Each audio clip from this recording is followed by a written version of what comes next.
Within Japan's northern island of Hokkaido exists the country's entire population of brown bears. If you travel into the mountains, you can find Noboribetsu Bear Park and see these beautiful beasts firsthand. But is this park a place worth supporting? Is it purely exploitative, or are there benefits? After doing some digging of my own, the answer isn't as black and white as I thought it would be. Let's take a look. First, a bit of information about the surrounding area. The park is a little over an hour south of Sapporo by car. The area is volcanic and features natural geysers and hot springs. You can find lots of oni characters everywhere. And if you go down into Hell Valley, you'll be assaulted by an overwhelming sulfuric stench. Luckily, the bear park itself, at the top of the mountain, doesn't smell at all. After getting to the top by ropeway, there's a few different places you can check out, but I wanted to make a beeline for the human cage, an area within the bear's enclosure, accessible by tunnel, which allowed you to get up close and personal with the bears. I was particularly excited for this because of the anticipation leading up to it. See, a week before meeting my wife in Sapporo for a wedding, I had done some solo adventuring in Shiretoko National Park, a World Heritage Site and arguably the most remote area of Japan. A friend of mine recommended I go there for the untouched beauty, but secretly, I was hoping to see some wild animals. After all, there's nothing quite so thrilling as coming to a bunch of warning signs about wild bears and continuing past them into a silent forest. Although I saw around 30 or 40 deer over just a few days, and a few other animals too, I never got my magical moment with a bear on the horizon. In fact, when I came across what seemed to be fresh bear tracks, I snapped back to reality and decided I should probably get going to that wedding about now. So when I arrived in Noboribetsu a week later, I was extremely excited to see what these bears were really like. However, my excitement was quickly overshadowed by a sense of empathy for the bears. Maybe it's just because it was the winter, but there was a palpable sadness there.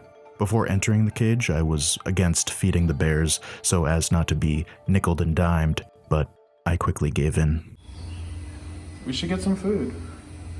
I feel bad. I feel like we're teasing him. I changed my mind. Look, he's like staring longingly at us. I feel like we should. It's 100 yen. Let's do it.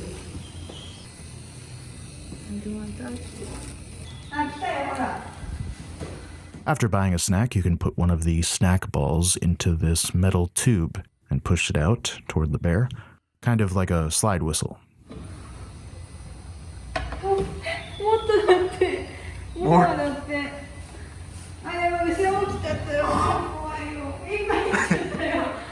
Alright, I'm gonna give some to your friends, okay? Sorry.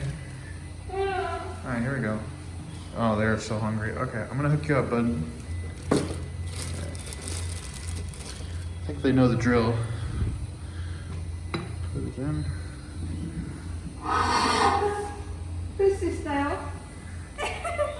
I think he's angry. Oh my god. I think it's the echo that makes it more intimidating. It's so real right now.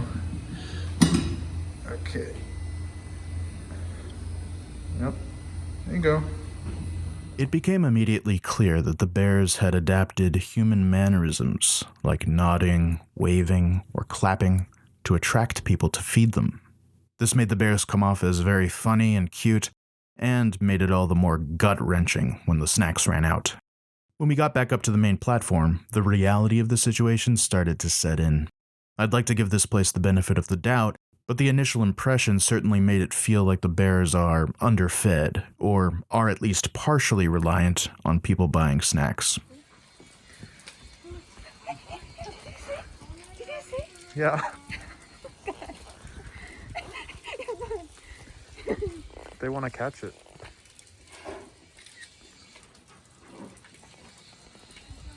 Oh, because they just really want food. There we go. Oh, that is brutal. It's absolutely insane how fearless the birds are here. If I was a bear, I'd be taking swipes at them, but both species seem to ignore each other entirely. The bear behavior here actually puts me at ease a bit regarding the staff's treatment, because I think if the bears were truly underfed, they would be more pissed off toward the birds, but they seem almost apathetic. So, do we have a Tiger King situation on our hands?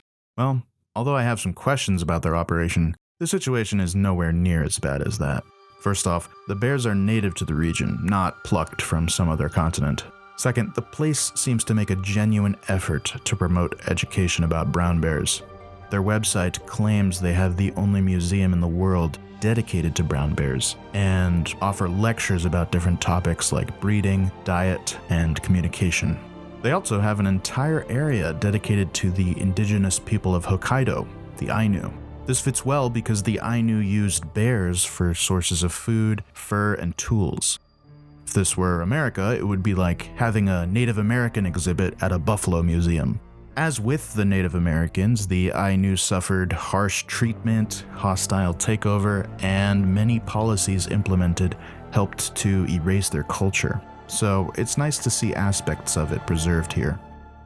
So that's all well and good, but as I said, I have some concerns, and their website raises more questions than it answers. The main question I have is, how do they make space for so many bears? We saw about 10 or so when we visited, but the website lists quite a few more than that. The park is situated on a mountaintop, which means very little real estate. So where are the other bears? My feeling is that they're kept in very small cages out of sight by default, then take turns in the larger area. And probably bears who put on more of a show or are more popular with the customers get more time in the large enclosure. If there were fewer bears, you could make an argument that they just go to the small cages to sleep. But with such a high number of bears, it feels much more exploitative. If they were even trying to reduce the number of bears, I would be understanding, but that isn't the case either. In fact, they have a regular newsletter giving updates about their breeding efforts. In one of the recent entries, they even mention their intention to breed brown bears from this region with black bears from the mainland. The history section of their company page says they were established in 1958 and started with 8 bears with the purpose of protecting, observing, and researching. What may have started as a noble goal has warped over the years into a tourist-driven, money-first enterprise. So, can I recommend this place? Well, I definitely enjoyed my time on the day and found the experience to be quite memorable, especially with the beautiful view. But the more I learn about the place, the less I want to recommend it. I think the whole existence of this bear park is kind of a catch-22 situation. If I hadn't gone, I would have never given a second thought to brown bears. I'm glad I know more about them now, and I have this place to thank for that. But now that I know more about them, I feel like this place shouldn't exist, or should at least work toward winding down their operation by stopping the breeding.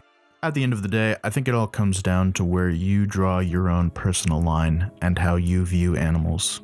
Many people in Japan, broadly speaking, seem to view animals as a source of entertainment, or a thing to be used, or, in the case of brown bears, a nuisance.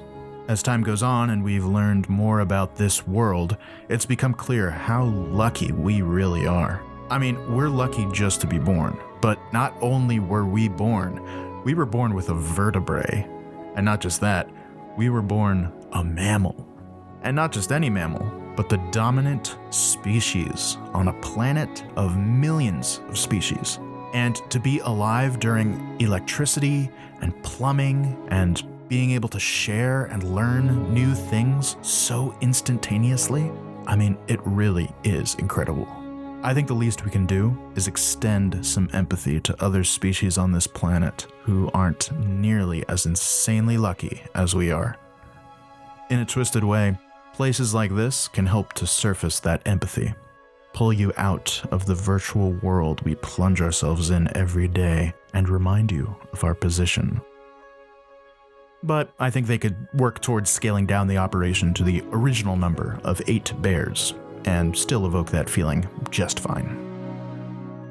Subscribe for more videos like this one. Thanks very much for watching, and I'll see you soon.